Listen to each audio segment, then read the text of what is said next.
কেমন আছো তোমরা? আমি খুব ভালো আছি।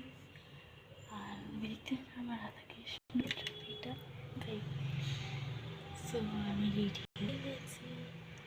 এখন মা আর আমি দেখি বসে কী অফার এসছে, কী নতুন জিনিস আসে সেগুলো আমাদের মলে যাবো।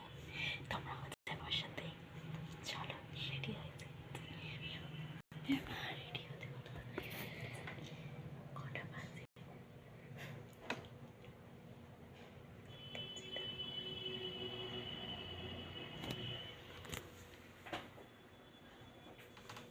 এখন বাজে হচ্ছে 6টা 50।